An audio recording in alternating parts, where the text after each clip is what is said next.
मैंने आत्मदाह की बात की और मैंने सबसे बड़ा आत्मदाह जो है बनारस के अंदर मैंने करके दिखाया है। मुझे फिर कोई नहीं रोक सकता है। मैंने बीजेपी स्वयं ज्वाइन नहीं की है, बीजेपी वालों ने ज्वाइन करवाया है बीजेपी हमसे। बिना देवशिल्पी विश्वकर्मा के आपके भवनों का निर्माण नहीं हो सकता है। उन्हें कौन सा स्थान दे दिया आपने? पूछता है पूरा भारत का विश्वकर्मा समाज, पूछती है ये भारत की किन्नर महामंडलेश्वर हिमांगी से। कि मुझे नहीं लगता है कि अब ज़्यादा टाइम का कार्यकाल होगा। चौथी मेरी भविष्यवाणी ये है कि आने वाले टाइम में कांग्रेस राज करेगी, पुनः वापस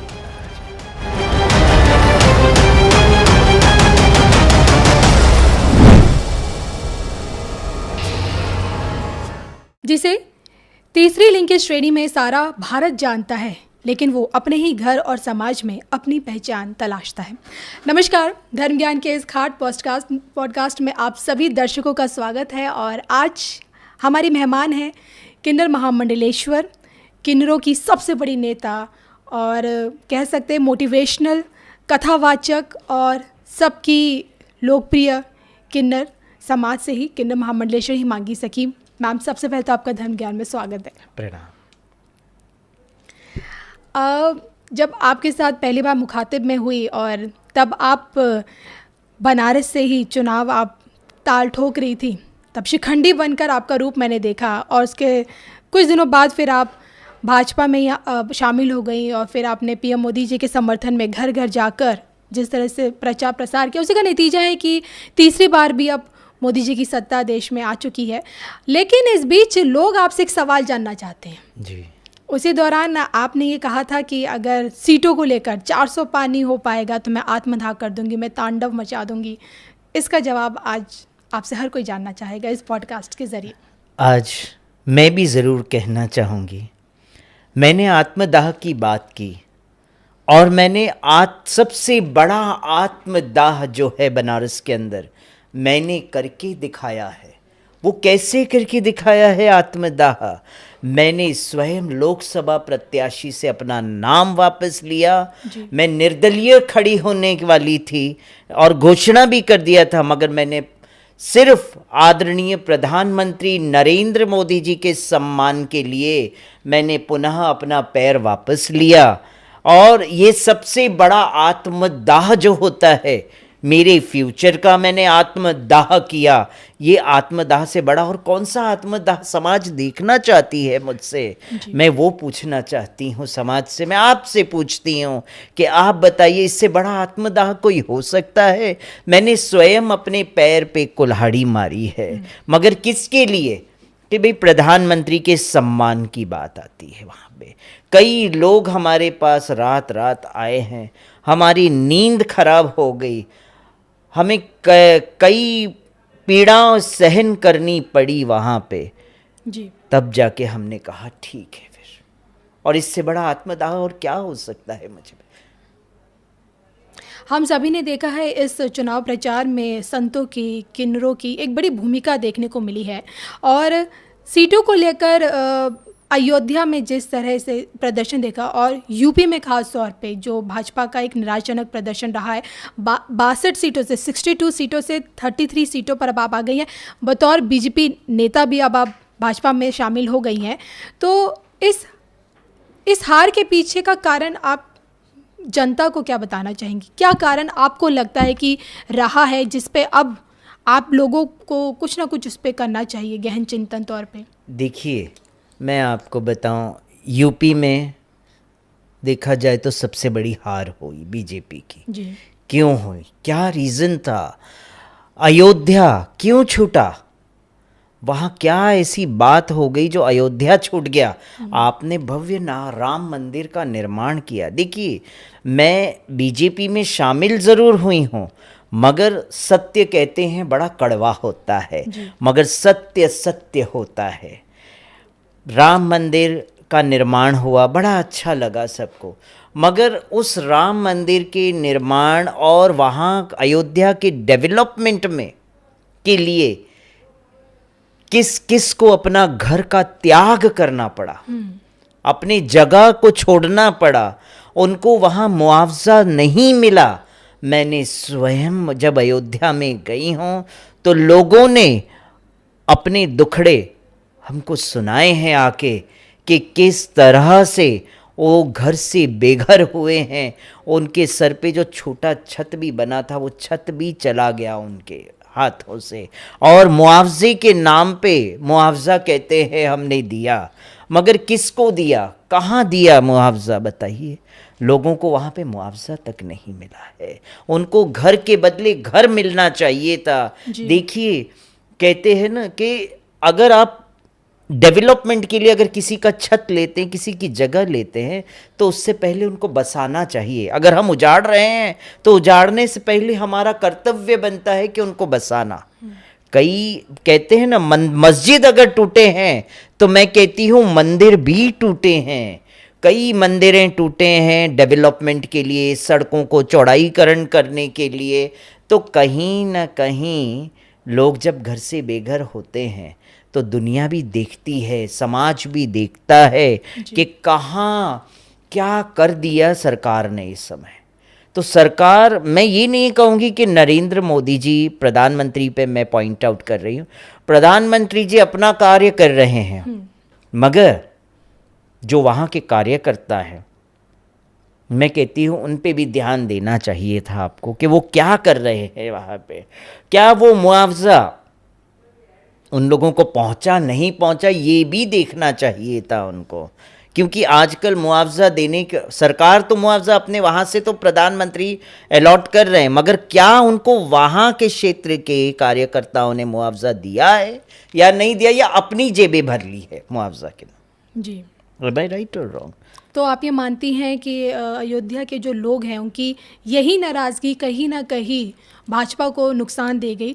लेकिन अब देखिए राजनीतिक गलियारे में चर्चा है कि इस नुकसान की भरपाई योगी आदित्यनाथ की कुर्सी से की जाएगी, उन्हें साइडलाइन कर दिया जाएगा। और विपक्षी खेमा, आप दिल्ली के मुख्यमंत्री अरविंद केजरीवाल को ले लीजिए, तमाम विपक्षी नेता चिल्ला चिल्ला कर बोल रहे हैं कि भाई अब योगी आदित्यनाथ जी को हटा दिया जाएगा, साइडलाइन कर दिया जाएगा 27 में, क्योंकि 3 साल बाद यूपी में चुनाव है। इस पर आपको क्या लगता है? इस पर तो मैं यही कहूँगी कि बीजेपी को बहुत सोच समझ के अब काम करना पड़ेगा आगे के लिए। क्यों? क्योंकि जितना बुलडोज़र बाबा के नाम से हमारे मुख्यमंत्री फेमस हुए हैं, तो बुलडोज़र आपने चलाया तो ज़रूर है, मगर वो बुलडोज़र का जो खामियाजा है आने वाले समय में हिंदुओं को भी भोगना पड़ेगा, हमको भी भोगना पड़ेगा, है ना। और आज वो नज़र आ रहा है कि यूपी के इलेक्शंस में वो सब चीज़ें नज़र आ गई है कि आपने डेवलपमेंट किया, आपने कहा कि भाई ये जो जगह है ये अवैध है, अवैध निर्माण है, मगर अवैध निर्माण मैं मान्य करती हूँ ये अवैध निर्माण हुआ है, मगर इसके पीछे किसका हाथ है, किसने परमिशन दी उनको कि ये अवैध निर्माण करें वहाँ पे, पहले उनको देखना चाहिए था। प्रशासनिक अधिकारियों पे कार्रवाई होनी चाहिए। कार्रवाई प्रशासनिक अधिकारियों पे ही कार्रवाई सबसे पहले की, क्योंकि वो परमिशन देते हैं पैसा लेकर जी, तब जाके तो वो इतना बड़ा बिल्डिंग निर्माण हुआ। अभी बीच में हमने टीवी पे देखा कि एक मस्जिद को ढहा दिया गया, पूरी बिल्डिंग मस्जिद की, लेकिन तो आपने उसे गिरा तो दिया, मगर आपने उससे पहले सोचा कि आपके जो प्रशासन के अधिकारी है उनसे उनकी इंक्वायरी ली आपने कि किसने उसको परमिशन दिया था इतना बड़ा मस्जिद अवैध जगह पे खड़े करने के लिए। आपने वो नहीं किया, आपने डायरेक्ट बुलडोज़र चला दिया। तो आपने मस्जिदों पे भी बुलडोज़र चलाया है तो मंदिरों पे भी चलाया है। काशी का कॉरिडोर बना तो कॉरिडोर बनने के लिए भी, सड़कों को चौड़ाईकरण करने के लिए भी लोगों के घरों का विध्वंसीकरण हुआ, वहाँ पे भी, काशी में भी हुआ है। कई काशी के लोग हमारे पास आए हैं, कई लोग कहते थे मुझे कि भाई ये तो मोदी जी का गढ़ है, जी। यहीं से मोदी जी जीतेंगे। मैं बोला मैं प्रधानमंत्री नरेंद्र मोदी जी के खिलाफ कभी नहीं हूँ, ना कभी रही हूँ और ना कभी रहूँगी भी, है कि नहीं। वो हमारे देश के राजा है, राजा कभी गलत नहीं करता है, मगर राजा के नीचे के जो लोग हैं, जो ग्राउंड लेवल के जो लोग हैं, जो कार्यकर्ता है, इनमें लालच होता है। काशी में हमारे साथ भी बहुत पॉलिटिक्स हुई है, मैं आपको बताऊं, बहुत पॉलिटिक्स हुई है। प्रधानमंत्री से मिलने के लिए भी काशी के जी। कार्यकर्ता, उन्होंने हमें वहाँ तक पहुँचने तक नहीं दिया। तो हम ये माने कि आपकी आवाज़ मोदी जी तक नहीं पहुंची? मोदी जी तक आवाज़ तो पहुँची है, मगर ऐसा क्या कारण है जो अभी तक, ये अभी जो शपथ ग्रहण हुआ, जी।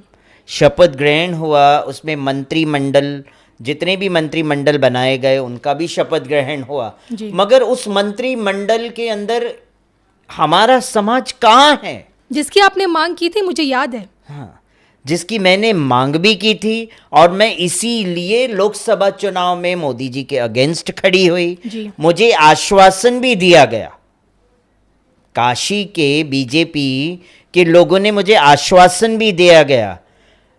हाँ? हंसराज विश्वकर्मा ने मुझे आश्वासन दिया, दिलीप पाटिल नाम है उनका, उन्होंने भी मुझे आश्वासन दिया इस बात का। मगर आश्वासन जब हमने वापस नाम लिया, सब कुछ करने के बाद, फिर आपको सहयोग करना चाहिए था। आप लोगों ने सहयोग ना करके मुझे परेशान करने की कोशिश की वहाँ पे भी।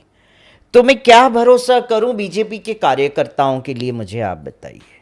तो ये तो फिर आपको, आपके साथ दूसरा धोखा हुआ, क्योंकि पहला धोखा तो चक्रपाणी महाराज ने किया और दूसरी बार आपकी बार भाजपा आपके साथ कर रही है। यही तो बात है ना। तो क्यों कर रही? क्योंकि हम किन्नर हैं, इसीलिए। क्या हम इस समाज का अंग नहीं हैं?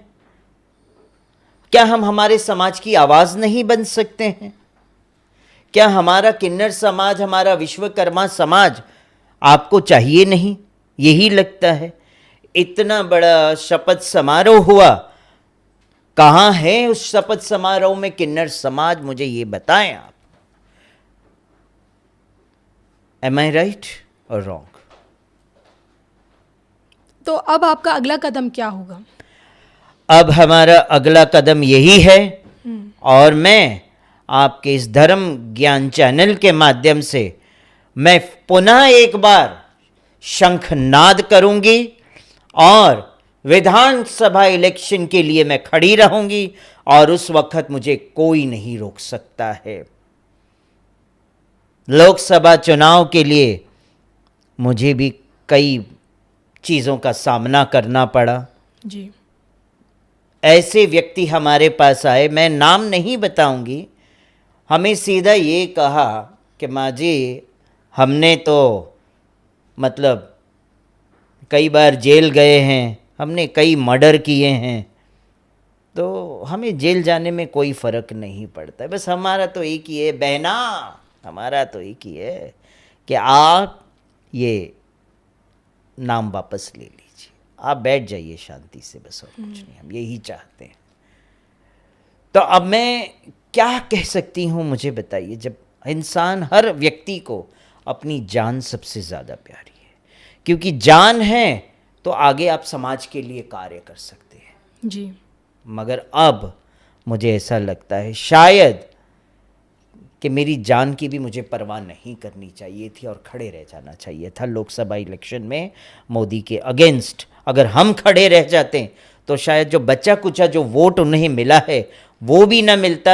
ये 100% सत्य बात है, क्योंकि मुझे स्वयं बनारस के लोगों ने कहा, मुझे स्वयं उत्तर प्रदेश के लोगों ने कहा कि आपको नहीं हटना चाहिए था, आप हटी हैं, इसीलिए मोदी जी को इतने वोट मिल गए हैं, बीजेपी को इतने वोट मिले, वरना नहीं मिलता वोट। तो ये मेरा सबसे बड़ा आत्मदाह, मेरा सबसे बड़ा महात्याग है बीजेपी और मोदी जी के लिए। तो भी आज भी मुझे वो सम्मान नहीं मिला, आज भी मुझे नहीं मिला। जब इतना बड़ा शपथ समारोह हुआ, कहाँ है हिमांगी सखी उस शपथ समारोह में? कहाँ है वो महामंडलेश्वर, बताइए मुझे। तो अब हम ये समझे कि जिस तरह का आपका कहना है कि जो आपने चाहा और जिस मकसद से आपने भाजपा ज्वाइन की, वो मकसद आपको पूरा होता नज़र नहीं आ रहा है। किन्नर समाज के लिए जो आपने आवाज़ उठाई, और मुझे याद है आपने जो बेटी बचाओ बेटी पढ़ाओ के तर्ज पर किन्नर बचाओ किन्नर पढ़ाओ, उनके आत्मसम्मान के लिए, उनकी पहचान के लिए जो आपने आवाज़ उठाई थी, खासकर संसद में सीट को लेकर जनप्रतिनिधि होना चाहिए, जो होता हुआ नज़र नहीं आ रहा है। तो क्या अब हम समझे कि आपने आध्यात्मिक की दुनिया से सियासत में कदम रखा, और अब जब आप सियासत में उतर ही चुकी हैं तो अब आप हमें निर्दलीय चुनाव लड़ती हुई नज़र आएंगी यूपी के विधानसभा चुनाव में? ज़रूर निर्दलीय चुनाव लड़ूंगी, क्योंकि आज की डेट में सबको अपनी कुर्सी बचाने के पीछे लग गए हैं। मगर जो मैंने अपने किन्नर समाज की बात की, जैसे कि बेटी बचाओ बेटी पढ़ाओ का नारा आदरणीय प्रधानमंत्री नरेंद्र मोदी जी ने किया, तो मैंने यही कहा था कि किन्नर बचाओ किन्नर पढ़ाओ कब होगा जी। अब मुझे लगता है शायद वो नहीं होगा। क्यों नहीं होगा? क्योंकि अब तो सब अपनी सीट बचाने में लगे हैं। एम आई राइट? यस। प्रधानमंत्री भी अपनी सीट बचाने में लगे हैं, अमित शाह अपनी सीट बचाने में लगे हैं कि भाई मैं कब यूपी का मुख्यमंत्री बन जाऊं। तो किन्नर समाज के लिए समय कहाँ है, वक्त कहाँ है किन्नर समाज के लिए कि उनको मेन स्ट्रीम में लाने के लिए, उनको संसद में स्थान देने के लिए, उनको लोकसभा में स्थान देने के लिए नहीं है। मंत्रिमंडल बना दिया, मगर उस मंत्रिमंडल में एक स्थान किन्नरों क्या नहीं है? नहीं है। क्यों नहीं है? मैं पूछना चाहती हूं। पूछता है पूरा किन्नर समाज, पूछता है पूरे भारत का किन्नर समाज। क्या आज आप सब अपनी सीट बचाने में लग गए हैं? तो मतलब आपने जो वादे किए इंडिया टीवी पे प्रधानमंत्री जी ने कि आने वाले टाइम में हम ट्रांसजेंडर्स के लिए हम कार्य करेंगे और उन्हें ई श्रम में जोड़ेंगे, तो कहाँ हैं वादे? हम भी हमारे समाज की आवाज बन के खड़े हैं और खड़े रहेंगे आखिरी दम तक। और विधानसभा इलेक्शन सामने खड़ा है, मुझे फिर कोई नहीं रोक सकता है। मैंने बीजेपी स्वयं ज्वाइन नहीं की है, बीजेपी वालों ने ज्वाइन करवाया है बीजेपी हमसे। देखिए अभी भी आप बीजेपी में हैं। अभी बीजेपी में हूं, इसलिए हूं कि मैं देखना चाहती हूं कि अभी भी बीजेपी में कुछ शर्म हया बाकी है, तो हमारे किन्नर समाज को मंत्रिमंडल में शामिल करे और स्थान दे। चलिए, अब ये तो वक्त बताएगा। जिस तरह से अब आपने उद्घोषणा तो कर दी है कि अगर आपकी मांगों पर सरकार ध्यान नहीं देगी तो आप हमें दोबारा चुनावी अखाड़े में नजर आएंगी और निर्दलीय चुनाव लड़ेंगी। जरूर। और इस वक्त पूरे विश्व का किन्नर समाज खड़ा होगा, पूरे विश्व का। बनारस के भी किन्नर समाज जब मेरे विरोध में थे जी, तो उनको बरगला दिया गया था, मेरे विरोध में कुछ और बताया गया था। जब वो हमारे लोगों से मिले, उन्होंने उनको सारा स्पष्टीकरण बताया, तब वो स्वयं आके मुझसे मिले, उन्होंने सारी बात क्लियर आउट की, तब उनको समझ में आया, ओ हो, ये तो हमारे समाज के उत्थान के लिए खड़ी हैं। और कई लोगों ने तो हमारे विरोध में उनको क्यों खड़ा किया कि ये अपने उत्थान के लिए खड़ी है, समाज के उत्थान के लिए नहीं खड़ी है। तो जब उनको स्पष्टीकरण हुआ तो पूरा किन्नर समाज बनारस का भी आज हमारे साथ है। और इसी के साथ आज आपके साथ विश्वकर्मा समाज भी आ रहा है जी। तो इसके पीछे की वजह जानना चाहूँगी मैं। इसके पीछे की वजह यह है कि विश्वकर्मा समाज को भी इन्होंने अभी तक स्थान नहीं दिया। देव शिल्पी विश्वकर्मा के बिना पूरे विश्व का निर्माण नहीं हो सकता है।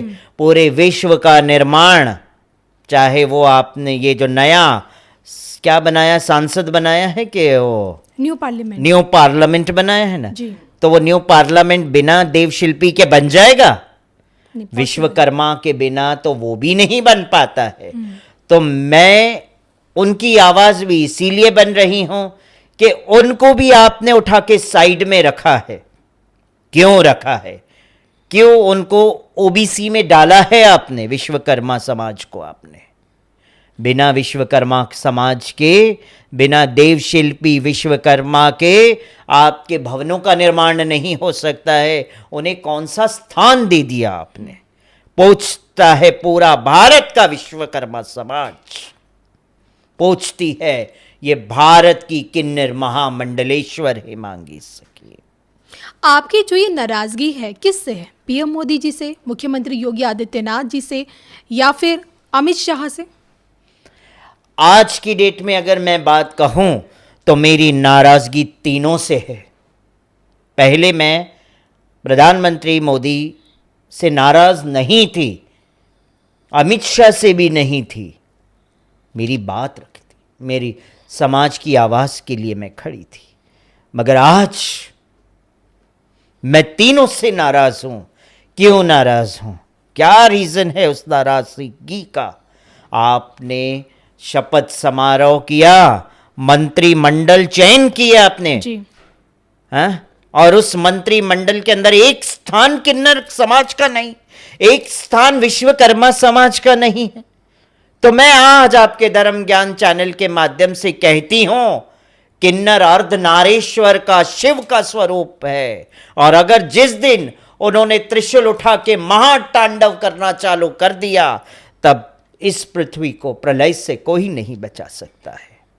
और धर्म ज्ञान चैनल के माध्यम से मैं एक और बात जरूर कहूंगी कि अगर हमारे प्रधानमंत्री या गृह मंत्री या नड्डा जी ये नहीं चाहते हैं कि हमारे भारतवर्ष में किन्नर हो, तो मैं कहती हूं सबको इकट्ठा करो और हम सबको जहर दे दो, मार डालो हमको।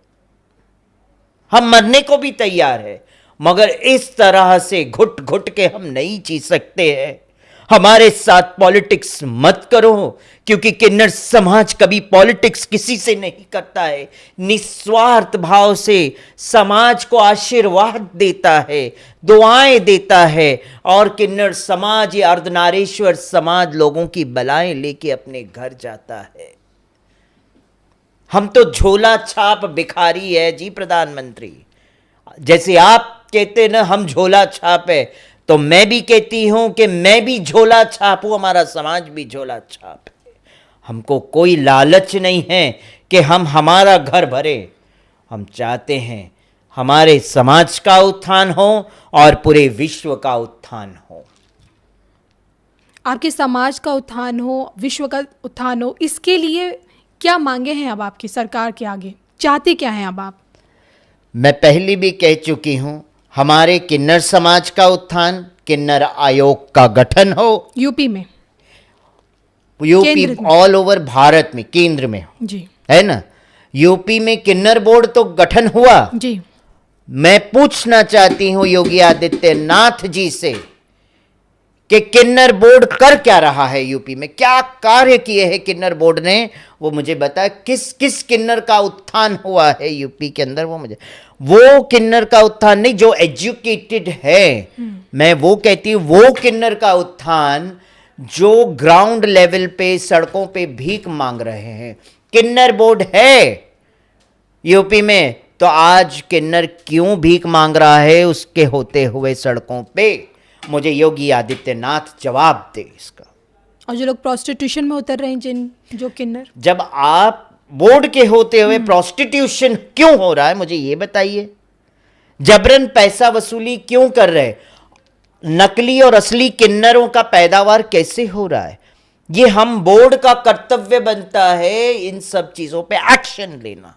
जी। तो अभी तक एक्शन क्यों नहीं है, मुझे योगी आदित्यनाथ बताए। नहींतर बोर्ड को निष्कासित करे और एक नया बोर्ड गठन हो, और बोर्ड के जो मेंबर्स हैं उनका भी गठन हो, और जो बोर्ड की राज्य मंत्री बनी है उनको भी हटाया जाए फिर। एम आई राइट? जी। ऐसे में अगर आपको ऑप्शन दिया जाता है, आपकी यही मांग अगर सरकार तक पहुंचेगी, खासकर मुख्यमंत्री योगी आदित्यनाथ तक। और जिस तरह से जो कि अयोध्या में गलतियों को सुधारा जा रहा है, अयोध्या में अभी योगी आदित्यनाथ गए, वहाँ पे मुआवजा बढ़ा दिया गया है, वहाँ पे जो पॉलिसी से सब चेंज कर दिया है। तो जो चीज़ें अब चल रही हैं उसे देखते हुए अगर यूपी सरकार की तरफ से अगर आपको ऑफ़र मिलता है विधायकी का चुनाव लड़ने का भाजपा की तरफ से यूपी में, तो आप एक्सेप्ट करेंगे? ज़रूर करूँगी एक्सेप्ट, क्योंकि मैं समझती हूँ I am very much fortunate to do that. मैं समाज की सेवा के लिए हूँ, हमारा जीवन ही समाज की सेवा के लिए है। हमें किसका लालच, किस चीज़ का लालच? हम तो जीते भी समाज के लिए है जी, मरेंगे भी समाज के लिए, हमें किस चीज़ का लालच है? तो मुझे मौका मिलेगा, मैं ज़रूर खड़ी रहूँगी और मैं इंतज़ार कर रही हूँ कि ये मुझे कब मौका दे रहे हैं। हमारे समाज की आवाज़, हमारे विश्वकर्मा समाज की आवाज़, हमारे किन्नर समाज की उत्थान की बात। बिल्कुल। अब जो कि देखिए मैम, अब आप पॉलिटिक्स में भी उतर चुकी हैं और अध्यात्म की दुनिया से भी आती हैं और एक रोल मॉडल भी हैं और लोगों पे आप पर काफ़ी ज़्यादा विश्वास भी है। तो लोग ये भी जानना चाहते हैं, क्या लगता है अब आपको, ये जो अभी हमने परिणाम देखे यूपी में खासकर 24 के लोकसभा चुनाव में जिस तरह से समाजवादी पार्टी ने बाजी मारी है सीटों को लेकर, 27 की पिक्चर क्या कहती जो आपको अभी दिख रहा है, जिस तरह से किन्नरों के साथ आप लोगों के साथ जो अन्याय हुआ है उसे देखते हुए अब भविष्य क्या कहता है उत्तर प्रदेश का? उत्तर प्रदेश का भविष्य अगर मैं कहूँ तो बीजेपी का तो डामाडोल है। अगर उन्होंने सुधार की तो कुछ परसेंट तक ही हो पाएगा, वरना मुझे नहीं लगता है कि बीजेपी अब उत्तर प्रदेश में राज कर पाएगी आगे। जीत की हैट्रिक योगी आदित्यनाथ जी से उम्मीद लगाई जा रही है तीसरी बार मुख्यमंत्री बनने की। अब तीसरी बार मुख्यमंत्री तो इम्पॉसिबल है योगी आदित्यनाथ जी का।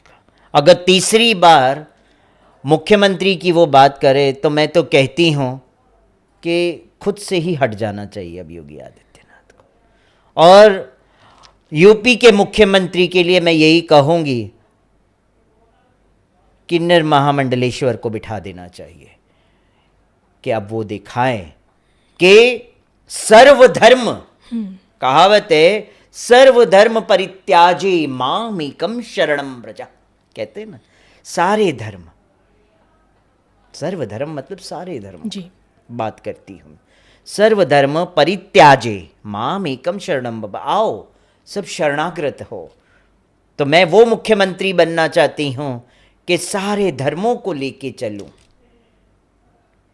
कोई बैर ना हो, है ना, जी, और सब प्रेम पूर्वक शांति पूर्वक इस उत्तर प्रदेश की भूमि पर रहें। यही तो कर्तव्य होता है मुख्यमंत्री का, यही तो कर्तव्य होता है राजा का प्रजा के प्रति, यही तो कर्तव्य होता है एक मुख्यमंत्री का कि अगर किसी का घर उजड़ रहा है तो मुख्यमंत्री स्वयं जाए। नहीं, इनको उजाड़ने से पहले हमको इनको पहले बसाना है।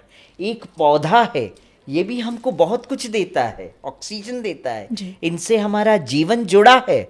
अगर हम इन्हें उखाड़ देंगे, फेंक देंगे, तो हम भी बड़ी जल्दी उखड़ के फेंक जाएंगे, हमें भी फेंक देंगे, क्योंकि हमारा जीवन जुड़ा है इनके साथ।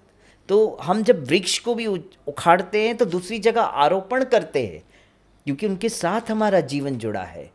तो मनुष्य है, अगर उनका हम गृहस्थ, उनका जब जगह हम उजाड़ते हैं तो उससे पहले हमारा कर्तव्य बनता है, एक मुख्यमंत्री का कर्तव्य बनता है उसको आप बसाना।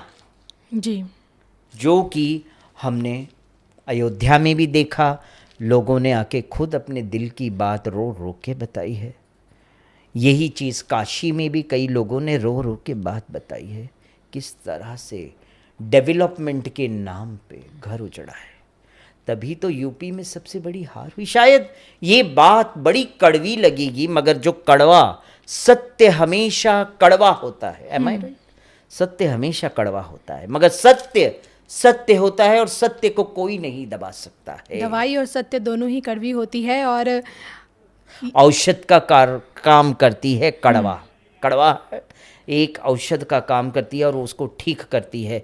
तो आज इसी धर्म ज्ञान चैनल के माध्यम से मुख्यमंत्री योगी आदित्यनाथ जी को भी समझना चाहिए कि कहाँ डेवलपमेंट के नाम पे क्या क्या उन गरीबों के साथ हुआ है, वो देखना चाहिए, वो समझना चाहिए था। फिलहाल आपकी जो उम्मीदें योगी सरकार से हमने देखी, जो टूटती हुई, जो मुझे अभी जिस तरह से निराशजनक जो मुझे नज़र आ रहा है, तो क्या मैं ये समझूं, क्या यही उम्मीदें अगर आप अखिलेश यादव जी से लगाती तो वहाँ कुछ उम्मीद दिखती सफलता में? योगी अखिलेश, आदित्यनाथ जी की तुलना में Akhilesh Yadav, he is a very nice person, Akhilesh Yadav, because I know him personally. I tell you, I met him in his house. He invited me. I had a breakfast with Akhilesh, ji, and he is a well-educated person. Oxford university में पढ़े हैं। एक educated person की personality बोलती है, तो he is nice person, ऐसा नहीं है।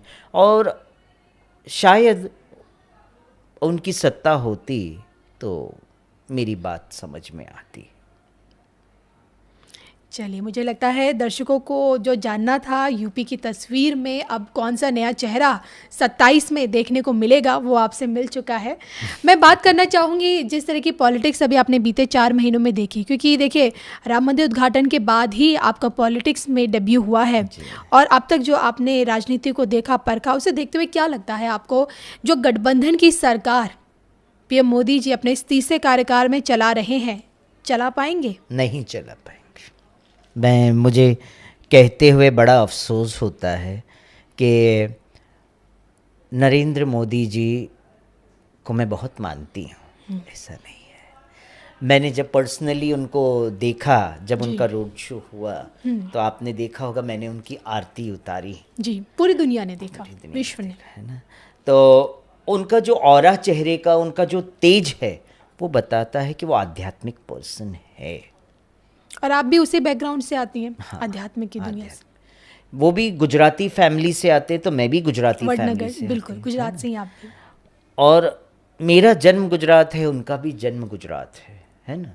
बट मैं यही कहूँगी कि मुझे फिर भी आज अफसोस होता है कि मुझे नहीं लगता है कि अब ज़्यादा टाइम का कार्यकाल उनका रहेगा। तो हम ये माने कि मोदी जी अपना ये जो तीसरा कार्यकाल है ये पूरा नहीं कर पाएंगे? शायद पूरा नहीं कर पाएंगे, और ये आपको मेरी बात आने वाले टाइम में सत्य वचन होके दिखेगी, देखिएगा। इसके पीछे की वजह अपने ही पार्टी से, अपने ही सहयोगी से धोखा। कहते हैं ना, कहावत है, घर का बेदी लंका ढाए। कहावत है ना, घर का बेदी ही लंका ढाया है जी। विभीषण के वजह से पूरा लंका डूबा कि नहीं डूबा, तो घर का बेदी लंका ढाए। घर का भेद बताने वाले ही अपने ही हैं। बीजेपी के अंदर उनके ही कार्यकर्ता, उन्हीं के ही लोग षड्यंत्र रचते हैं। हम बाहर वक्त के लोगों पे पॉइंट आउट क्यों करें? घर के अंदर ही सब कुछ है सच्चा। तो ये उनको ध्यान देना चाहिए। तो क्या लगता है आपको मोदी जी के बाद का चेहरा कौन होगा फिर? अब तो मैं इसके बारे में तो अभी कुछ नहीं कह सकती हूँ। मोदी जी के बाद किसका चेहरा होगा, क्या नहीं होगा, मैं आज तो उसके बारे में अभी कुछ नहीं कह पाऊँगी। मगर हाँ, ये है कि अब उनका कार्यकाल आगे के लिए, एक कहावत है, विनाश काले विपरीत बुद्धि वाला। तो क्या हम ये समझे कि भाजपा का जो उगता हुआ सूरज था अब डूबने के कगार पर, डूबने, अस्त नहीं कहूँगी, डूबने की कगार पे है। जो अभी आपने कहा, क्या कहा था, मैं भूल गई हूँ। विनाश काले विपरीत बुद्धि। देखिए क्या होता है, बीजेपी, मैं बुरा नहीं कहती हूँ, मगर जो हकीकत है वो बयां करती हूँ। सत्य बोलना जरूरी है, और मुंह पे बोलना चाहिए सत्य, पीठ पीछे नहीं बोलना चाहिए। सत्य ये है कि बीजेपी में अमित शाह जो हैं, मैंने जहाँ तक सुना है लोगों से कि अहंकारान, मतलब अहंकार आ गया था बीजेपी को अपने आप पे बहुत। संघ का भी यही कहना है। हाँ, अहंकारान विमूढ़ आत्मा, संस्कृत में कहावत है, अहंकारान विमूढ़ात्मा कर्ता हम इति मन्यते। मतलब अहंकार आ गया था, और जिसे अहंकार आता है वो विमूढ़ होता है व्यक्ति, और उनका फिर पतन होना निश्चित होता है, क्योंकि वो अपने आप को सोचते कि हम करता है, हमने सब कुछ किया है, हम ही सर्वे सर्वा है, हम ही भगवान हैं, हम ही भारतवर्ष है और कोई नहीं है। जहाँ अहंकार आ जाता है, जहाँ हृदय में अहंकार का वास हो जाता है, वहाँ पतन होता ही होता है। आज अगर बीजेपी का ये जो पतन शुरुआत हुआ है, वो इसीलिए हुआ है कि उन्हीं के लोगों में बहुत अहंकार आ गया था, चाहे वो अमित शाह ही क्यों ना हो। हमने सुना है कि अमित शाह किसी से नहीं मिलते थे, इतना अहंकार कि वो किसी से मिलना जरूरी नहीं समझते थे। जेपी नड्डा भी वही। मतलब आप एक हाईकमांड होते हुए आपका कर्तव्य बनता है कि आप सड़क पे उतर के सबसे मिलें। रोड शो के दौरान आप उतर के गाड़ी से बाहर निकल के सब रोड पे खड़े हैं तब मिलते, वो अलग बात है। ऐसे भी आप जाके देखिए, काशी में हो, चाहे अयोध्या में हो, चाहे मथुरा में हो, सड़क पे चल के आप खाली देखिए, उस झोपड़े में रह के एक रात देखिए कि वो व्यक्ति उस झोपड़े में कैसे रहता है ना, क्या खाता है जी। वो जीवन आप एक दिन जी के देखिए, एक दिन आप किन्नर समाज के साथ रह के देखिए। फ्लैटों में और बंगलों में रह के मत देखिए उनके साथ, जो झोपड़े के अंदर किन्नर रहता है उस झोपड़े में रह के देखिए कि वो किन्नर कैसे रहता है, कैसे अपना जीवन व्यतीत करता है। क्या वो आपके भारत का अंग नहीं है? आपने फिर से वही बात दोहराती हूँ, मंत्रिमंडल बना लिया, मगर आपने प्रतिनिधित्व नहीं देखा कि किन्नर समाज का प्रतिनिधित्व करने वाली महामंडलेश्वर हेमांगी सखी को हम इस मंत्रिमंडल के अंदर शामिल करें और उन्हें हम किन्नर समाज का कार्यभार सौंपे, विश्वकर्मा समाज का कार्यभार सौंपे। जी। चाहते तो कर सकते थे, मगर आपने चाहा ही नहीं। थैंक यू वेरी मच, आपने बता दिया कि हम आपको वो पद पे नहीं बिठा सकते हैं, क्योंकि उस पद पे पैसे से पद बिकता है आजकल, तो ये हो गया है। फिर मैं यही कहूँगी ना, और क्या कहूँगी। फंडिंग आए, जिसके जहाँ से फंड आएगा वहीं उसको ही पद मिलेगा। हम फंड देने योग्य नहीं है, इसीलिए हमको थोड़ी कोई पद देगा, है ना। तो अब क्या लगता है आपको, विपक्ष से आपको कुछ उम्मीद है, राहुल गांधी से? देखिए, राहुल गांधी भी, आपको बताऊं, he is also well educated person, educated family से आते हैं। फैमिली बैकग्राउंड जो है उनका, शुरू से राज किया है उन्होंने भारतवर्ष में, मगर उनसे मैं उम्मीद क्या लगाऊं, क्योंकि जब उनका राज था इतने वर्षों तक, तब उन्होंने किन्नर समाज के बारे में नहीं सोचा। ये आप और हम सब जानते हैं जी। उन्होंने किन्नर समाज के बारे में बात करना जरूरी नहीं समझा, उन्होंने साइड में फेंके हुए कूड़ेदान की तरह थे उसमें। आज तो फिर भी एक अस्तित्व बना है किन्नर समाज का, उस वक्त तो वो भी नहीं था। तो मैं क्या आशा राहुल गांधी से लगाऊं, क्या आशा प्रियंका वाड्रा से लगाऊं, या सोनिया गांधी से लगाऊं? अगर उनको चेहरा चाहिए, कांग्रेस को भी एक चेहरे की ज़रूरत है, तो वो आए, बात करें हमसे, क्यों नहीं। हम, हमारे लिए तो जो द्वार खोल के तिलक लगाएगा, हम तो उनके साथ हैं। हमको लगा कि काशी के बीजेपी कार्यकर्ता आए हमारे पास, स्वयं रात के 12 बजे आए थे। एक उम्मीद जगी थी कि एक उम्मीद, वाकई में एक उम्मीद जगी थी कि भाई नहीं, बीजेपी तिलक करना चाहती है, कोई बात नहीं, चलो। और स्वाभाविक है, जिसकी हवा है उसके साथ समाज को रहना ही पड़ेगा, क्योंकि उसके ऑपोजिट में हम रहेंगे तो हम उस झोंके से उड़ के बाहर चले जाएंगे, नहीं टिक पाएंगे, जी, है ना। तो हमें उम्मीद जगी थी, मगर तिलक किया, सब कुछ उन्होंने करके मीडिया को बुला के हमें शामिल किया, मगर उसके बाद उन्होंने हमें पूछना जरूरी नहीं समझा। काशी बीजेपी के लोगों ने, हमने उन्हें, हमारे लोगों ने उन्हें उनसे कहा कि महामंडलेश्वर जी का क्या रूपरेखा होगा, आप बताइए। कहीं पे भी जाएं प्रचार कर ले, ऐसा कुछ नहीं है। हम कुछ ऐसा नहीं है कि यहाँ जाओ वहाँ जाओ, आप अपने हिसाब से करिए प्रचार। ये कोई बात हुई? तो मतलब आपने सिर्फ मुझे जानबूझ के बिठाने के लिए आपने ये सब किया था, रणनीति रची थी आपने, आपका इस्तेमाल किया गया। इस्तेमाल किया गया। तो ठीक है ना, हमने भी, आपने इस्तेमाल किया तो हमने भी आपको मौका दे दिया लास्ट में, कोई बात नहीं।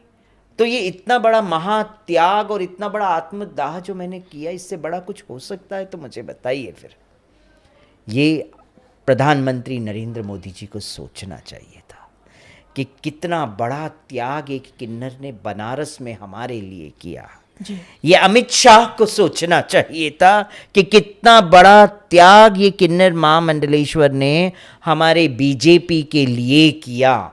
ये नड्डा को सोचना चाहिए था, है ना, राजनाथ सिंह को सोचना चाहिए था कि कितना बड़ा उन्होंने महात्याग किया। उस त्याग का फल स्वरूप हमें उनको देना चाहिए, उन्हें हमारे मंत्रिमंडल में शामिल करना चाहिए, मगर नहीं किया।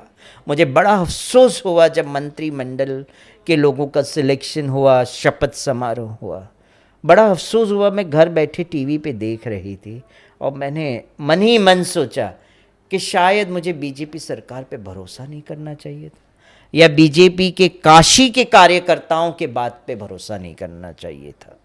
तो क्या अब आप किसी और नेता पे भरोसा करेंगे? अगर बात करें ममता बनर्जी की, किस नेता पे भरोसा करो?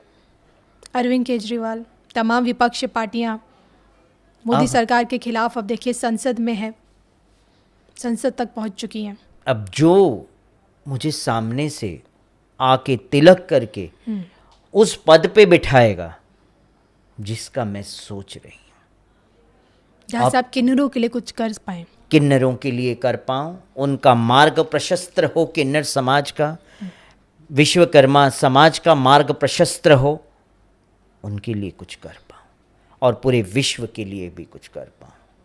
इसीलिए विधानसभा इलेक्शन में भी मैं खड़ी रहूँगी और मेरी इच्छा है कि अब तो मुख्यमंत्री पद के लिए भी मैं लड़ाई लड़ूं। साल 2024 में आज मैं आपसे साल 2029 तक आने वाले जो ये 5 साल हैं, इन 5 सालों से जुड़ी आपकी 5 बड़ी भविष्यवाणियाँ क्या कहती हैं, जो आपको दिख रहा है जो होने वाला है अब भविष्य में? भविष्य में अगर मैं बीजेपी की बात करूं तो बीजेपी सरकार अब नहीं होगी आगे के लिए। और दूसरी भविष्यवाणी ये है कि कोई ना कोई सरकार ज़रूर आएगी। मैं अभी वो नहीं कह सकती हूँ कि या तो कांग्रेस आएगी या आम आदमी पार्टी आएगी, बट हाँ, आने वाले टाइम में किन्नर समाज बुलंद होगा, उसकी आवाज़ जो है बुलंद होगी, क्योंकि शुरुआत शंखनाद की हमने की है और सब अब तैयारी में बैठे हैं कि अब शंखनाद हम सब मिलके करेंगे और वो आने वाले टाइम में आपको स्वयं देखने मिलेगा। जी। और धर्म की रक्षा जो है किसी का घर तोड़ के नहीं होता है ना। भगवान स्वयं कहते हैं मुझे महलों में मत रखो, मुझे हृदय में रखो। अयोध्या राम मंदिर का निर्माण हुआ, अच्छा लगा। अरसों से जो कार्य था वो अब जाके पूर्ण तो हुआ जी। मगर उसके लिए अयोध्या वासियों ने भी क्या क्या त्याग नहीं हुआ है, किस दौर से वो अयोध्या वासी गुजरे होंगे वो जानते हैं। एक बार खाली आप स्वयं जाके वहाँ के लोगों से पूछिएगा, अयोध्या नगरी सज गई है। मुझे बड़ा प्रसन्नता हुआ था जब मैं गई थी। उसके बाद जब दोबारा अयोध्या गई तो मुझे वो लोग मिले जिन्होंने अयोध्या के निर्माण के समय में घर से बेघर हो गए। लेकिन आज तो उनके मीम्स बन रही हैं, लोग उन पे कटाक्ष कर रहे, आलोचना कर रहे कि जो अयोध्या प्रभु राम की नहीं हो पाई वो मोदी जी की क्या होगी। ये गलत है, ये कटाक्ष एकदम गलत है, क्योंकि अयोध्या प्रभु राम की है, थी और रहेगी भी, है ना। प्रभु राम, गलत बात है जो लोग कहते हैं कि प्रभु राम की अयोध्या पहले कभी हो नहीं पाई, ये तो गलत बात है ना। प्रभु राम के राज्य में उनकी प्रजा जी बहुत खुश, धन धान्य से परिपूर्ण और सुख शांति से रहते थे प्रभु राम के राज्य में। प्रभु राम के राज्य में तो प्रभु राम के नामों का तो गुण गाया जाता था घर घर के अंदर, और आज भी गा रहे हैं। मर्यादा पुरुषोत्तम राम, पुरुषों को मर्यादा के बारे में बताया गया है उसके अंदर कि पुरुषों को भी किस तरह से मर्यादा में रहना चाहिए, ये प्रभु राम के चरित्र से पता चलता है।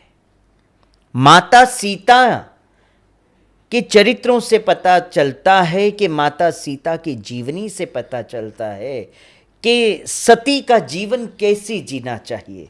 जी सती का ये मतलब नहीं है कि पति ने दुनिया छोड़ दी तो वो भी उसके साथ दुनिया छोड़ दे जीते जी, नहीं। सती का मतलब ही ये है पवित्रता। सती का मतलब ये है कि अगर पति ने छोड़ा भी है तो भी उसके नाम से अपना जिंदगी जीती हैं और बच्चों का भरण पोषण भी करती हैं, है ना। और मर्यादा पुरुषोत्तम श्री राम ने भी अपने चरित्रों में बताया है कि मर्यादा क्या चीज़ होती है, और अगर पत्नी का त्याग अगर उन्होंने समाज के लिए किया है तो उन्होंने कोई दूसरी शादी, दूसरा विवाह नहीं रचाया है। उसी की याद में प्रतिमा बना के उन्हें ही देखते रहते थे और अपने राम राज्य में राज्य भी संभालते थे और अपनी पत्नी को याद भी करते थे। तो ये प्रभु राम के चरित्रों को आज के पुरुषों को अपने जीवन में अपनाना चाहिए। आपकी चौथी भविष्यवाणी? चौथी कौन सी भविष्यवाणी का? 5 भविष्यवाणियां 2029 तक, 5 सालों के लिए। चौथी मेरी भविष्यवाणी ये है कि आने वाले टाइम में कांग्रेस राज करेगी, पुनः वापस एक बार राज करेगी। कांग्रेस की वापसी सत्ता में होगी, क्योंकि भारत जोड़ो यात्रा से अपना राहुल गांधी ने बहुत लोगों को जोड़ लिया। मुझे भी बुलवाया गया था जब मुंबई में भारत जोड़ो यात्रा हुई, तो मुझे भी बुलवाया गया था, तो हम नहीं जा पाए थे क्योंकि हमारी हेल्थ ठीक नहीं थी और फिर हम उचित भी नहीं समझते हैं जाना। राहुल गांधी की सत्ता है तो हम राहुल गांधी के साथ रहेंगे, बीजेपी की सत्ता है तो हमें उनके साथ रहना, तो रहना तो सबको एक साथ पड़ेगा ही पड़ेगा। Am I right or wrong? है ना। जब कांग्रेस की सत्ता आएगी तो क्या बीजेपी उनके साथ नहीं रहेगी? जनता द्वारा चुनी गई सरकार है। अब जब बीजेपी की सत्ता आई तो कई लोगों ने कांग्रेस का त्याग करके बीजेपी में आए ना, क्योंकि उनको काम करना है और धन भी कमाना है। इतना धन होने के बावजूद भी धन कमाने के पीछे उन्होंने लगे। तो जिसकी हवा है उसके साथ तो पूरे विश्व को रहना पड़ेगा। जो इस देश का राजा बनेगा उसका सम्मान पूरे प्रजा को करना पड़ेगा, पूरे भारतवर्ष को करना पड़ेगा। आज हमारे राजा आदरणीय प्रधानमंत्री नरेंद्र मोदी है तो हम उनका सम्मान करेंगे, क्यों नहीं करेंगे, करना पड़ेगा हमको सम्मान। इसी तरह अगर आने वाले समय में कांग्रेस का अगर कोई चेहरा राजा बनता है तो हमको उनका भी सम्मान करना पड़ेगा, हमारा कर्तव्य है। और इसी राजा को लेकर आपकी 5वीं भविष्यवाणी क्या कहती है? कौन से राजा को? जो अभी है हमारे राजा नरेंद्र मोदी जी का। इनका राज्य आने वाले समय पे अब नहीं रहेगा।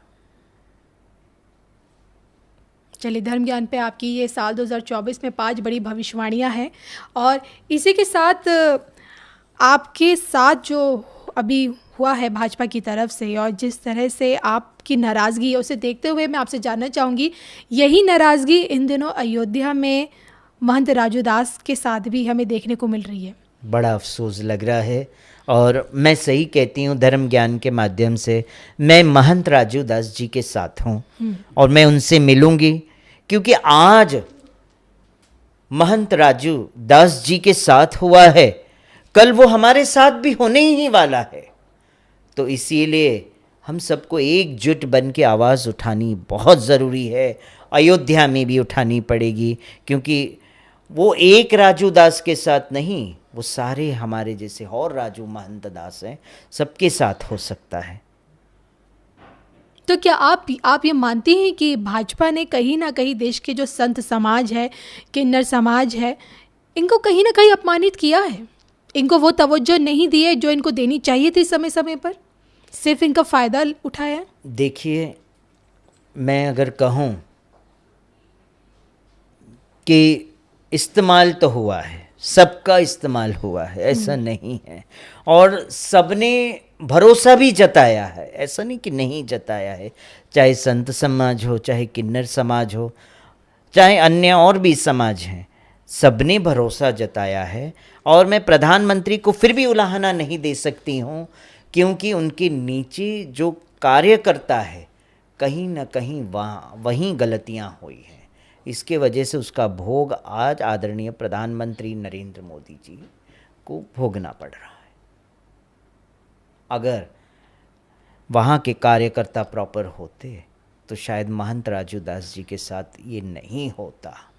तो यहाँ से हमें पता चलता है कि वहाँ के कार्यकर्ताओं में, प्रशासन में जी कहीं न कहीं कमी है, जिसके वजह से महंत राजू दास जी को इग्नोर कर दिया गया और उनको अपमानित किया, और उस अपमान का हम आने वाले टाइम में विरोध करेंगे, अयोध्या नगरी में जाके विरोध करेंगे और पूछेंगे, आपने इस तरह का अपमान एक संत के साथ किया है, एक साधु के साथ किया है, तो क्यों किया है, ऐसा क्या रीज़न है, उसका जवाब हमें दें प्रशासन। देखा जाए तो देश के चारों शंकराचार्य हैं, उनकी भी नाराज़गी हमें देखने को मिल रही है मोदी जी से। अभिमुक्तेश्वरानंद सरस्वती हैं, गाय को राष्ट्र माता का दर्जा दिलाने के लिए संघर्ष कर रहे, सड़क पर उतर आए थे पिछले दिनों में, याद है, उनकी नाराज़गी हमें देखने को मिली। आपके पूरी पीठ के जो शंकराचार्य निशिलानंद सरस्वती महाराज जी, उन्होंने तक ये बयान दे दिया था कि मंदिर धर्म है, धर्म स्थल है, उसे पर्यटन का केंद्र मत बनाइए। देखिए, वो हमारे धर्म के प्रधानमंत्री कहे जाते हैं जी, तो मैं उनके संदर्भ में कुछ नहीं कहूँगी, बस यही कहूँगी कि उन्होंने जो कहा सही कहा है कि मंदिर है, धर्म का स्थान है, वो पर्यटक का स्थान नहीं होता, बिजनेस का केंद्र नहीं है वो, उसे बिजनेस ना बनाया जाए। और आज की डेट में वही हो रहा है, चाहे वो अयोध्या नगरी हो और चाहे काशी हो। आपने काशी का वीडियो एक वायरल हुआ था कि वहाँ के पंडित ने किस तरह से पैसे लिए और डायरेक्ट दर्शन करने का वादा किया। वो स्टिंग ऑपरेशन में वो वीडियो सामने आया है जी, है ना जी। तो इस तरह का अभी मंदिरों में, बड़े बड़े मंदिरों में इसी तरह हो रहा है। अयोध्या राम मंदिर के जब दर्शन करने जाते हैं तो बीच में वो एक बैरिगेटिंग लगा दिया है कि आप डायरेक्ट नज़दीक जाके दर्शन नहीं कर सकते हैं, है ना। तो ऑल्टर के अंदर जाने की बातें, उसके बाहर भी बड़ी दूर से उनको राम लला के दर्शन करने पड़ते हैं। मगर वहीं कोई वीवीआईपी आ जाता है तो वो खुल जाता है उनके लिए और वहाँ जाके वो दर्शन। तो मैं कहती हूँ, ये वीवीआईपी सिस्टम क्यों है मंदिर के अंदर? गर्भगृह तक वीवीआईपी आदमी जा सकता है, लेकिन आम श्रद्धालु नहीं जा सकता है। तो मैं कहती हूँ, ये वीवीआईपी जो है ये कब बंद होगा? दर्शन सबके लिए एक बराबर है। बिल्कुल। हाँ ठीक है भाई, इतनी बड़ी रश होता है, बहुत कुछ होता है, तो एक सिक्योरिटी उनको मिले कि वो वहाँ तक उनको दर्शन करवा के बाहर लिया। वो मैं मान्य करती हूँ, क्योंकि आम जनता के बीच में कई लोग एकदम परेशान हो जाते हैं, हम भी होते हैं, ऐसा नहीं है, बट ऐसा मत करिए, दर्शन सबके लिए है। ऐसा नहीं वो बैरिगेटिंग खोल दिया और उन्हें आगे कर दिया कि भाई आप बैठ के आराम से दर्शन करिए, ये चीज़ नहीं होना चाहिए। चलिए, इन सब के बीच आपसे भविष्य का विपक्ष चेहरा जो आपको सत्ता पर देखने को मिल रहा है। सच्ची कहूँ, जी। वैसे तो मैं अपने समाज की बात ही करूँगी कि मैं फ्यूचर में ऐसा मुझे लग रहा है कि हमारा कोई ना कोई एक किन्नर समाज सत्ता का बड़ा चेहरा बनेगा और वो आपको देखने मिलेगा। सत्ता का बड़ा चेहरा होगा वो, बड़ा नाम होगा वो, और ये देश पे राज्य करेगा और देश की सेवा करेगा वो, है ना। महिला बनी ना प्रधानमंत्री, इंदिरा गांधी जी बनी ना, तो अब किन्नर नहीं बन सकते हैं? बिल्कुल बन सकते हैं कि नहीं? और किन्नरों तो निस्वार्थ भाव से देश को चलाएंगे। क्या स्वार्थ है? हमको बंगले नहीं चाहिए, हमको ये एसपीजीज ये नहीं चाहिए। एसपीजी किस लिए? आप मृत्यु का डर है तभी तो एसपीजी। हमें तो एसपीजी भी नहीं चाहिए। हम कहते हैं हमें मृत्यु का कोई डर नहीं है, आना है मृत्यु, आज नहीं तो कल। आप बंद कमरे में बैठे हैं तो भी आना है मृत्यु। इन सब के बीच हर कोई आप मान लीजिए कि 19 के बाद या फिर कहें कि यूपी के 17 के चुनाव के बाद कुछ लोग ऐसे हैं जो कहीं ना कहीं योगी आदित्यनाथ में देश का फ्यूचर, देश का प्रधानमंत्री देखते हैं। आज की परिस्थिति को देखते हुए क्या वो फ्यूचर आपको नज़र आता है अब? क्योंकि देखिए, आप 1-to-1 लोगों से मिलती भी हैं, आप वीवीआईपी लोगों से भी मिलती हैं, आप ज़मीनी स्तर पे आम आदमी से भी मिलती हैं। क्या लगता है, क्योंकि आपको हर जगह का माहौल पता है? देखिए जी, मैं एक ही चीज़ कहूँगी कि अब मैं ये बात कहूँगी तो योगी आदित्यनाथ भी नाराज़ हो जाएंगे अंदर से। संत समाज से आते हैं और मेरा कुछ भी कहना मतलब आगे के लिए मेरे लिए भी प्रॉब्लम क्रिएट हो सकता है। मगर मैं यही कहूँगी कि मुझे नहीं लगता है कि योगी आदित्यनाथ प्रधानमंत्री पद पे बैठ पाएंगे, क्योंकि उनके लिए भी वो बहुत बड़ी चुनौती है, बहुत बड़ा प्रॉब्लम है जो वो नहीं हो पाएगा उनके लिए। अपनों से ही षड्यंत्र। चलिए, इन सब के बीच ये तो हमने बात की सियासत तौर पे, कुछ पर्सनल चलते हैं। और आपकी ज़िंदगी से तो हर कोई जन जन रूबरू है, लेकिन मैं आपसे जानना चाहती हूँ, मैंने जितना आपके बारे में जाना, जितना आपके बारे में पढ़ा, ग्लैमर की दुनिया से आप आध्यात्म की दुनिया में कैसे खींची आई? आपकी आशुतोष चाणक्य जी के साथ आपकी जो मूवी है शबनम मौसी, और आज आप निर्मोही अखाड़ा की किन्नर महामंडलेश्वर, जी जी, कथावाचक, सिर्फ भारत की सीमाओं तक सीमित नहीं है, दुनिया भर में आप कथा 5 भाषाओं में कथा करती हैं। मैं आपसे कहूँ, आपके ही धर्म ज्ञान चैनल के माध्यम से यही कहूँगी, मैं बड़ी सौभाग्यशाली जीवात्मा हूँ जी। बहुत सौभाग्यशाली मानती हूँ कि पता नहीं मैंने कौन से ऐसे कर्म किए थे जो मुझे बचपन से ही, जब मैं छोटी थी तो मुझे सिर्फ कृष्ण नाम के अलावा मैंने कभी सुना ही नहीं था। ऐसा लगता मेरे रोम रोम में कृष्ण कृष्ण कृष्ण करती रहती थी। और घर के बाहर बैठती थी तो आकाश मार्ग में ऐसा देखती थी और मैं सोचती थी अभी देव ऋषि नारद उतरेंगे, मेरे गुरु बनेंगे और वो मुझे भगवान नाम सुमिरण के बारे में बताएंगे। जिस तरह से प्रहलाद महाराज के हृदय में उत्कंठा भरी भगवान के नाम की, उन्हें प्राप्त करने की, जिस तरह से ध्रुव महाराज को भगवान की प्राप्ति देवऋषि नारद जी ने करवाई गुरु बन के, इसी तरह से मेरे जीवन में भी देवऋषि नारद गुरु बन के इस पृथ्वी पर आएंगे और मुझे दीक्षा देंगे और मैं ओम नमो भगवते वासुदेव। तो मेरे हाथ में एक रेडियम की माला उस वक़्त लेके मैं अपनी बिल्डिंग के बाहर ऐसे लॉन में बैठी रहती थी और ओम नमो भगवते वासुदेव, ओम नमो भगवते वासुदेव, ओम नमो। तो मैं इसका जाप करती रहती थी और ऊपर देखती रहती थी कि अब आएंगे देवऋषि नारद, अब आएंगे देवऋषि और मेरे हृदय में तो बचपन से कृष्ण के प्रति उत्कंठा। मैंने अपने आत्मा का स्वामी बनाया है कृष्ण को, मेरे पति, मेरे सर्वस्व, मेरे सखा, मेरे कृष्ण। और आध्यात्मिक कहते हैं ना, अभी आपने जो मुझे पूछा कि जो एंटरटेनमेंट की दुनिया से आध्यात्मिकता का सफ़र, आध्यात्मिकता मेरे हृदय में बचपन से ही था। और मगर एंटरटेनमेंट की दुनिया में मैं इसीलिए गई कि मुझे अर्थ चाहिए था। पेट पालना है तो अर्थ की ज़रूरत होती है। तो उस अर्थ के लिए मैंने फिल्म इंडस्ट्री में कई प्रोजेक्ट्स किए। और मेरे पापा राजेंद्र बेचर भाई पंचाल, मेरे पापा स्वयं फिल्म डिस्ट्रीब्यूटर रह चुके हैं। विश्वकर्मा ओवरसीज़ फिल्म कंपनी के प्रोप्राइटर मेरे पापा रहे हैं, जो कि चरनी रोड पे, ग्रैंड रोड पे ऑफिस था उनका उस वक्त। राज कपूर जी की कई फिल्में उन्होंने अपना डिस्ट्रीब्यूट की है।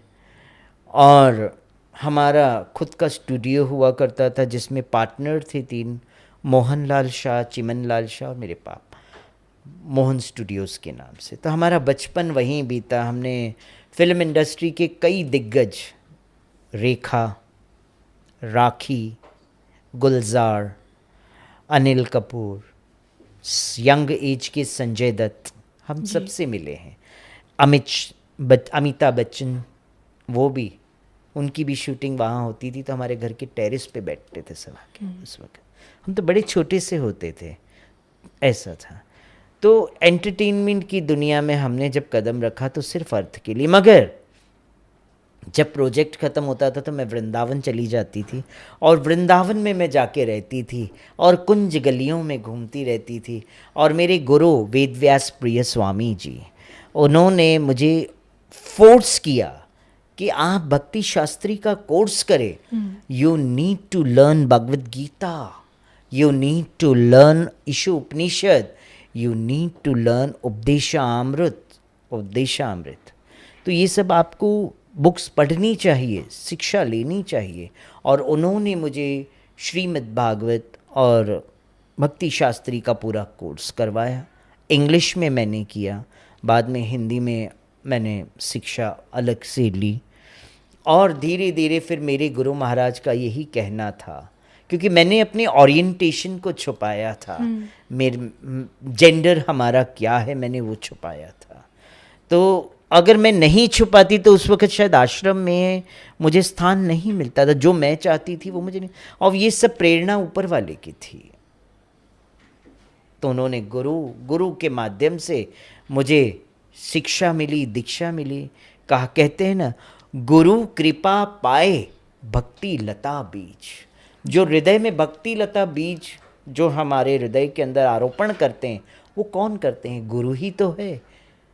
गुरु ही है जो शिष्य के हृदय का हल जोतते हैं और उसमें हरि के नाम का बीज बोते हैं। मगर पता नहीं मेरे हृदय में बचपन से ही मेरे अपने आप ही उत्कंठा कृष्ण की जागी।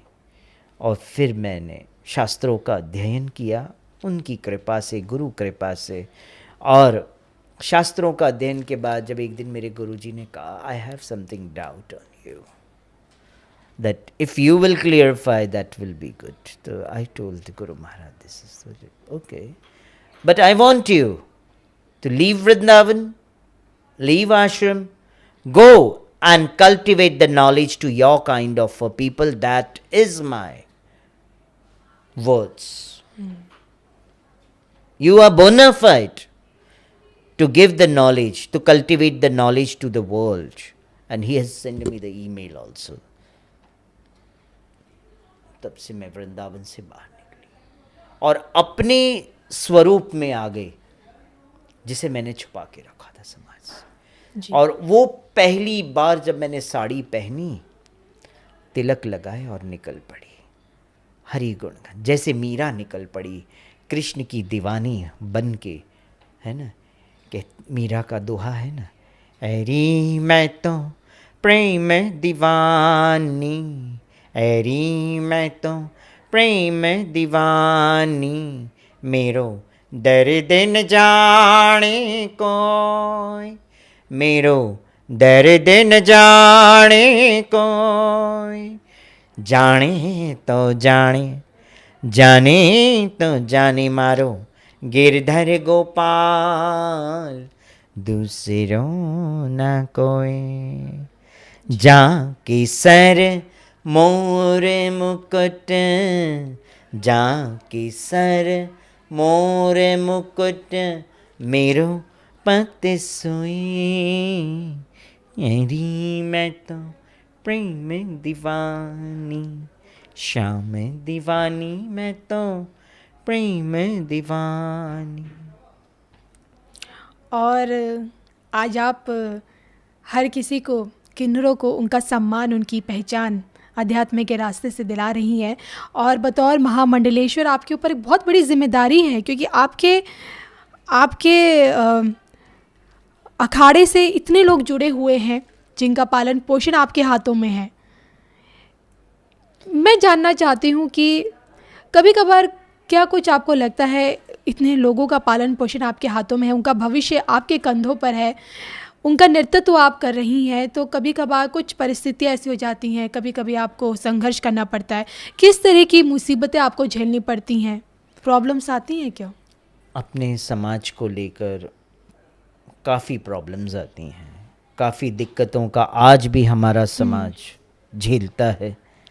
आज भी मैं आपको बताऊं, मैं मुंबई में रहती हूं जी। मगर मैं अपने कई किन्नरों को ट्यूशन्स देती हूं शास्त्रों का, श्रीमद् भागवत का, क्योंकि मैं चाहती हूं मेरा किन्नर समाज व्यासपीठ पे बैठे और हरि गुण गाए, शिव का गुण गाए, शिव पुराण का वर्णन करे, श्रीमद् भागवत का वर्णन करे, भगवत गीता का वर्णन करे। ये मेरा समाज करे, ये मैं चाहती हूँ। इसके लिए मैं उन्हें शिक्षित भी कर रही हूँ जी। जितना हो सके मेरे से मैं उतना शिक्षित भी करती हूँ। अभी हाल ही की बात है, जब पहली बरसात हुई तो इस तूफान में कई जो ग्रास रूट के जो ट्रांसजेंडर्स हैं, जो सड़कों पे एक झुग्गी झोपड़ियों पे रहते हैं, उनकी हवा से सारे घर टूट गए। तो मैंने पूरी तैयारी कर रही हूँ कि हमारे किन्नर समाज के लिए वरसाद में एक शेल्टर होम बनाया जाए, जिस शेल्टर होम के अंदर वो रह सके। तो मैंने कईयों से सपोर्ट मांगा, तो कुछ ने किया, कुछ ने ये कह दिया कि हम सरकार से इसके बारे में बात करके वहाँ से क्यों ना फंड ले। मैं बोला सरकार को फंड आते आते शायद अगली बारिश भी आ जाएगी। ये कितनी बारिशें निकल जाएंगी, कितनी बारिशें निकल जाएंगी फंड आते आते, तो तब तक किन्नर समाज का दशा क्या होगा। मैंने कहा आप लोग नहीं कर सकते तो मैं अपना घर गिरवी रख के उनके लिए शेल्टर बना दूंगी। सपोर्ट करना है कीजिए, नहीं करना है मत कीजिए। आपसे मेरा जीवन नहीं चलेगा, मेरा जीवन चलाने वाला वो है। उनका शेल्टर होम बनाने वाला भी कान्हा है, मैं उस पे छोड़ती हूँ। तैयारियां चालू कर जी। कई किन्नर उसमें रह भी रहे, हमारे सारी सुविधाएं दी हैं।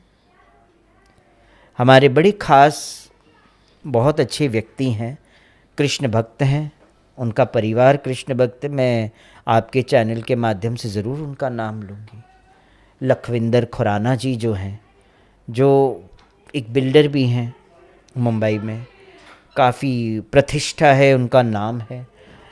इस्कॉन जुहू के वो जीबीसी मेंबर भी हैं। तो उनका हमें हमेशा सपोर्ट मिला। उनके थ्रू से जो मुंबई के उद्योगपति है जे कुमार्स, जो मेट्रो रेल के जो टेंडर्स जिनके पास हैं, जो मेट्रो रेल बना रहे हैं, उनका भी सहयोग उनके थ्रू से मुझे मिला। हाँ, इस वक्त रिसेंटली अगर मुझे पूर्ण सहयोग के लिए जो खड़े हैं वो पुजारा परिवार खड़ा है।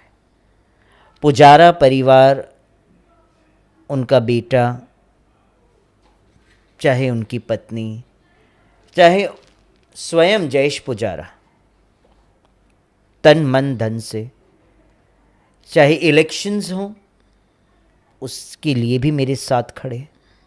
और अभी तक मेरे साथ में खड़े हैं और पूर्ण सहयोग से, तन मन और धन से, जी पूरी तरह से सहयोग से मेरे साथ खड़े। इलेक्शन के दौरान भी काफ़ी सहयोग, और आज कथा के लिए भी वो पूर्ण सहयोग कर रहे हैं। ऐसे कई लोग हैं जो सहयोग के लिए आगे आते हैं, कई लोग हैं नहीं भी आते हैं, बट उसमें से एक जो आज के समय में है, जयेश पुजारा, जो मैं उनको भाई मानती हूँ और पूर्णतः किन्नर समाज के लिए खड़े हैं, क्योंकि वो स्वयं, उनका एक मंदिर है जिसे कहते हैं बहुचरा मंदिर, जी जो किन्नरों की देवी और किन्नरों का उत्पत्ति स्थान है बहुचरा। माँ बहुचरा वास करती है, उनका वाहन है स्वयं मुर्गा, वो उनका वाहन है, और हम स्वयं माँ बहुचरा की पूजा करते हैं जी। क्योंकि हमारी उत्पत्ति वहीं से हुई है, वो हमारी देवी है और हम अर्धनारीश्वर का रूप माने जाते हैं। पूरा समाज जानता है इसको। इसीलिए आपके चैनल के माध्यम से पुजारा परिवार को भी मैं प्रणाम करती हूँ कि हमारे समाज को पूरा सपोर्ट, मुझे पूरा सपोर्ट करते हैं और आज भी कर रहे हैं। और ये भी कहूँगी, आपका धर्म ज्ञान चैनल जो हमारी आवाज़ जन जन तक, घर घर तक पहुँचाता है, ये मैसेज पहुँचाता है, उसके लिए भी मैं हाथ जोड़ के प्रणाम करती हूँ धर्म ज्ञान के चैनल को और उनकी पूरी टीम को। सौरभ को भी, आपके धर्म ज्ञान चैनल से जुड़े सौरभ है, उसे भी मैं बहुत थैंक्स और मेरा साधुवाद और आशीर्वाद है, जो हमेशा मुझे याद करते हैं, बुलाते हैं, और आप स्वयं रूबरू होती हैं, बात करती हैं और पूछती हैं कि हमारे समाज के अंदर कितना दुख है, कितना कड़वाहट है।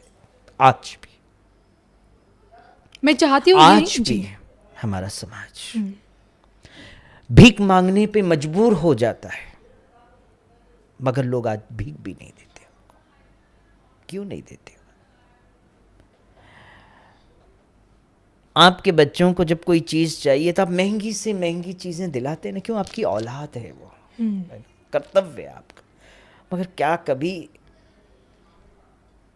एक नज़रिया किन्नर समाज की तरफ भी देखा है कि उनका घर कैसे चलता होगा, उनका घर का राशन पानी कहाँ से आता होगा? आज मैं आपके सामने बैठी हूँ सज सवर के, मैं महामंडलेश्वर हूँ, मैं, लोग मुझे कहें, मैं इलेक्शन में भी खड़ी हुई, सब कुछ हुई, लोगों को लगेगा अरे इनके पास तो बहुत अथाह धन होगा, बड़ी पैसे वाली है, इनको पैसे की क्या कमी है, लाओ इनसे हम ले लेते हैं। कई लोग हमसे पैसा लेना चाहते हैं। बताओ, समाज ऐसा हो गया है। मतलब हमारे लोगों को ये सोचना चाहिए कि हमको किन्नर समाज को ऐसा देना चाहिए, ना उनसे लेने की अपेक्षा रखनी चाहिए कभी भी जीवन में। आपको क्या पता, वो जो गोल्ड पहना है किन्नर ने, तो आपको ऐसा लगता है वो गोल्ड पहनी है तो उसके पास बहुत पैसा होगा, है ना? मगर उसका दिल जानता है कि उसने वो गोल्ड उसका पहना है या किसी से मांग के पहना है। ये भी सोचो आप, जब आपके मन में ये आता है ना कि नहीं हम इनसे पैसा लें, हमसे पैसा जो लेता है उसको फलता नहीं है कभी जीवन में वो पैसा। हम खुद से दें वो एक सिक्का भी ना, तो उसका भी बहुत बड़ा महत्व होता है जीवन। आप अगर किन्नर को सपोर्ट करते हैं तो आपको भी सपोर्ट करने वाला ऊपर वाला बैठा है कि आप मेरी सखी, मेरी किन्नर को सपोर्ट कर रहे हैं, ट्रांसजेंडर को सपोर्ट कर रहे हैं। तो ईश्वर भी कहता है जब तूने तेरा द्वार खोला है, धन का द्वार खोला है, तो मैं क्यों बंद करूं आपके लिए अपने धन का द्वार, मैं भी खोल देता हूँ। लेकिन लोगों का क्या, जो किन्नर समाज को धुतकारते हैं, अपमानित करते हैं, उपहास उड़ाते हैं समाज में, उनके साथ क्या होता है? उनके साथ जो शास्त्र कहता है कि जो किन्नर समाज का, किन्नरों का अट्टहास करता है, जो किन्नर को इग्नोर करता है, जो किन्नर के धन पे जीविका चलाने की सोचता है, उनको दूसरा जन्म किन्नर का लेना पड़ता है। ये बात है। अर्ध पुरुष का जन्म लेना पड़ता है, जी। किन और नर का जन्म लेना पड़ता है, तब उनको वो जन्म लेके उनको वो भोग भोगना पड़ता है कि जो भोग आपने भोगा वो अब आपको पता चलेगा किन्नर जन्म मिलने से, किन्नर जीवन मिलने से। इसी जन्म में इस क्या जन्म में कर्मों नहीं, का आने वाले जन्म में कर्मों का फल तो भोगना पड़ता है। इस जन्म में क्या, इस जन्म में आपने जो पूर्व जो कर्म किए हैं उसका भोग भोगने आए हो, मगर इसी जन्म में अगर अच्छे कर्म करके जाओगे तो आने वाला समय आपको भोगना नहीं पड़ेगा, आपको ऊपर के लोकों में बैठ के वास करोगे आप। क्योंकि ये जो पृथ्वी पे हम आए हैं क्या है, this is the centre place. यहीं से हम जो कर्म करेंगे उसी लोक पे हम जाएंगे। हमारे शरीर में कितने द्वार हैं? 9 द्वार का शरीर कहा जाता है ना जी। पंचभूतों में विलीन होने वाला ये देह है, पंचभूतों में विलीन होगा आज नहीं तो कल। और 9 द्वार है, उस 9 द्वार से आत्मा निकलती है। कैसे? जब वो 9 द्वार आपके कर्मों के हिसाब से, उस द्वार से आपकी आत्मा निकलेगी, आपके विचारधारा के हिसाब से वो आपकी आत्मा उस द्वार से निकलेगी। आपके विचार शुद्ध है, आपके कार्य पवित्र हैं, तो आपके ये जो ऊपर से जो द्वार होते, नाक, मुंह, कान, आँख, जो ये है, यहाँ पे भी एक द्वार है ना। कई जब शरीर देह छोड़ते तो आँखों से आंखें खुली रह जाती है, किसी का मुंह खुला रह जाता है अंत समय में, तो वहाँ के द्वार से वो आत्मा निकलती है तो ऊपर के लोक में जाती हैं। अब बचा नीचे के द्वार। तो जब जीव शरीर छोड़ता है, जो पापी अधम होता है, जो मतलब झूठ बोलता है, जो वो सोचता है कि मतलब कि इनको क्या पता चलेगा हम जो कर रहे हैं, ऐसे व्यक्तियों का मल मूत्र के द्वार से आत्मा तड़प के बाहर निकलती है और उनको अधोगति में जाना पड़ता है। वो सोचते हैं इस वक्त, अरे हम अभी जो कर रहे हैं कौन देख रहा है, आने वाला कल किसने देखा है, अभी जिंदगी जी लें, हम हमारे बच्चों के लिए लोगों का लूट के हम हमारा घर बना लें, बंगला बना ले, ऐश कर ले, मगर उसका भोग आपको इस साथ साथ आपके परिवार तक को भोगना पड़ता है। ये शास्त्रों की बात कर रही, मैं अपनी बात नहीं कर रही हूँ। तब वो जीव ऐसे कर्म करने वाला, उनको नीचे के मल मूत्र के द्वार से उनको निकलना पड़ता है, और जब वो निकलता है तब मल और मूत्र का त्याग करता है। मरते मरते कई लोगों को हम देखते हैं कि जब मरता है इंसान तो मल मूत्र का त्याग करके शरीर छोड़ता है, तो इसका मतलब उस द्वार से वो आत्मा निकली है और वो गई है अधोगति में। एक हमारे पड़ोसी थे, मैं आपको बताऊं, तो उनका नाम था लज्जा, पंजाबी। तो बड़ी बीमार रहने लगी। एक दिन ऐसा हुआ कि बिस्तर से नीचे गिरी और जोर जोर से चीखने लगी, अरे मुझे बचाओ बचाओ बचाओ, कोई काले काले लोग आए हैं, मुझे मार रहे हैं, मुझे बचाओ, हाँ मुझे जलन हो रहा, मुझे जलन हो रहा। ऐसे इस तरह से वो करने लगी, तड़पने लगी, और इतना तड़पते तड़पते अपनी बेटी को याद कर, पूजा बचा पूजा बचा पूजा बचा। तो बोले मम्मी क्या हुआ क्या हुआ, इतने में वो शांत हो गई। तो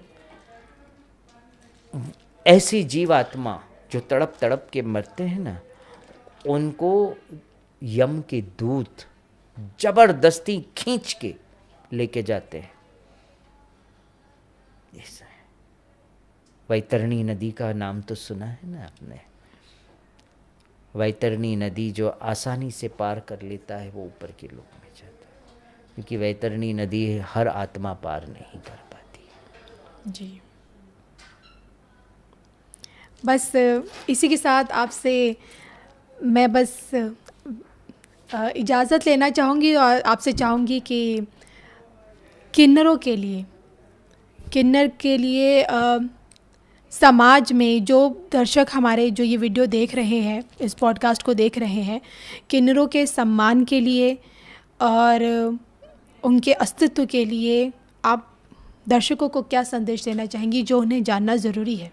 मैं धर्म ज्ञान चैनल के माध्यम से मैं अपने दर्शकों को यही कहूँगी, हाथ जोड़ के विनती करूँगी कि आप हमारे किन्नर समाज के सपोर्ट में आगे आएं, किन्नर समाज को देश चलाने का मौका दें, किन्नर समाज स्टेट चलाने का मौका दें और आप सबके चरणों की सेवा करने के लिए किन्नर समाज तत्पर है। अब आप किन्नर समाज को जोड़ेंगे। किन्नर समाज वो कमल का पुष्प है जो संसार रूपी कीचड़ में रह रहा है, मगर आज भी वो कमल की भांति खिला है और लोगों के घर के मंदिरों की शोभा बढ़ाता है वो कमल का पुष्प। और आज आप सबसे यही हाथ जोड़ के विनती करूंगी, हमारे समाज को सपोर्ट करें, आगे आएं कि हमारा किन्नर समाज इस देश की सेवा करे और देश के लिए अपना जीवन समर्पण करे। चलिए मैम, हमसे जुड़ने के लिए, हमसे बातचीत करने के लिए और अपना कीमती समय धर्म ज्ञान को देने के लिए बहुत बहुत शुक्रिया। नमस्कार। नमस्कार।